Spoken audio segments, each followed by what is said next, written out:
सोचिए, एक शांत सा गांव और अचानक वहां हंगामा बरपा है। चारों तरफ बस चीख पुकार, गुस्सा और तोड़फोड़ का माहौल।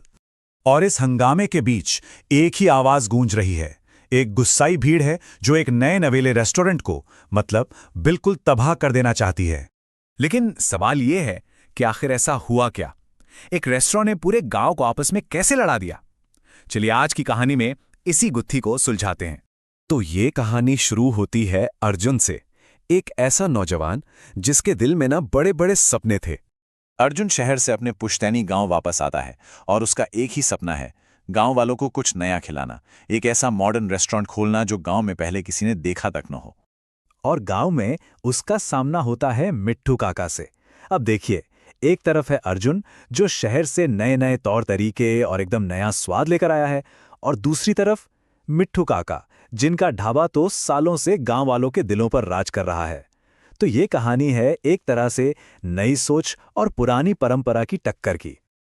लेकिन रुकिए, ये कोई आम दुश्मनी की कहानी नहीं है। मिट्ठू काका तो अर्जुन को देखते ही क्या कहते हैं पता है? बेटा, कोई भी मदद चाहिए हो ना तो बेझिझक मेरे पास आ जाना। अरे, मैं तो अपने ग्राहकों को भी बोलूंगा कि एक बार जाकर तुम्हारे होटल का खाना जरूर चखें। मतलब साफ है, मिट्ठू काका कोई दुश्मन नहीं बल्कि एक बड़े दिल वाले इंसान थे। तो शुरुआत तो भाई बहुत अच्छी हुई, लेकिन कहानी में असली मोड़ तो अभी आना बाकी था। सिर्फ 2 हफ्ते, जी हाँ, अर्जुन का रेस्टोरेंट बस 2 हफ्ते ही ठीक से चला और फिर अचानक से ग्राहक आने बिल्कुल बंद हो गए, जैसे कोई था ही नहीं। और यहां से अर्जुन की मुसीबतें बस बढ़ने लगीं। पहले ग्राहक गायब हुए, फिर बैंक से फोन आने लगा कि लोन की किश्त नहीं भरी गई है, और आखिर में तो सीधी सीधी चेतावनी मिल गई कि अगर पैसे नहीं चुकाए तो रेस्टोरेंट जब्त हो जाएगा। अर्जुन अब पूरी तरह से टूट चुका था, पर तभी उसे कुछ ऐसा दिखा जिसने पूरी कहानी ही बदल दी।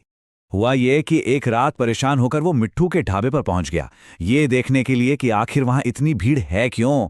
और जब उसने रसोई में झांका ना, तो बस देखता ही रह गया। गंदे बर्तन, बिना ग्लव्स के खाना बनाते कर्मचारी, दीवारें तक गंदी थी और वेंटिलेशन का तो कोई नामो निशान नहीं था। तब जाकर उसकी समझ में आया कि मिट्ठू काका का खाना इतना सस्ता क्यों था। और यहीं पर बात आती है FSSAI लाइसेंस की। अब ये क्या है? देखिए, भारत में खाने पीने की कोई भी जगह चलाने के लिए ये एक जरूरी सरकारी लाइसेंस है। ये पक्का करता है कि खाना एकदम साफ सुथरे और सुरक्षित माहौल में बन रहा है। और सबसे बड़ी बात, मिट्ठू काका के पास ये लाइसेंस था ही नहीं। और फिर क्या था? अगले ही दिन फूड सेफ्टी डिपार्टमेंट के ऑफिसर आते हैं और नियमों का पालन न करने की वजह से मिट्ठू के ढाबे को सील कर देते हैं। बस पूरे गांव में हड़कंप मच गया। अब सबको लगा कि ये काम अर्जुन का ही है, लेकिन असली साजिश करने वाला तो कोई और ही था। सरपंच और बाकी गांव वालों को भी यही लगा कि अपना रेस्टोरेंट चलाने के चक्कर में अर्जुन ने ही जलन में मिट्ठू काका की शिकायत कर दी। और बस ये गलतफहमी की आग ऐसी फैली कि पूरा गांव गुस्से में अर्जुन के रेस्टोरेंट पर टूट पड़ा। भीड़ अर्जुन को पीट रही थी और तभी वो अपने पिता की कसम खाकर चिल्लाया, मैं सब कुछ कर सकता हूं, पर अपने बाप का नाम मिट्टी में नहीं मिला सकता। उसकी इस एक कसम ने सरपंच और मिट्ठू काका दोनों को सोचने पर मजबूर कर दिया। और फिर सच धीरे धीरे सामने आने लगा। सबसे पहले एक गवाह मिला जिसने बताया कि उसने लल्लन को छुपकर बातें सुनते देखा था। फिर पता चला कि ये वही लल्लन है जिसका खुद का ढाबा सालों पहले बंद हो गया था और वो मिट्ठू से जलता था। और जब गांव वालों ने उससे सख्ती से पूछताछ की तो बस उसने घबराहट में वो सारी बातें उगल दी जो सिर्फ शिकायत करने वाले को ही पता हो सकती थीं। तो जैसे ही असली गुनहगार पकड़ा गया, गांव का पूरा माहौल ही बदल गया। दुश्मनी की जगह अब एक नए रिश्ते की शुरुआत होने वाली थी।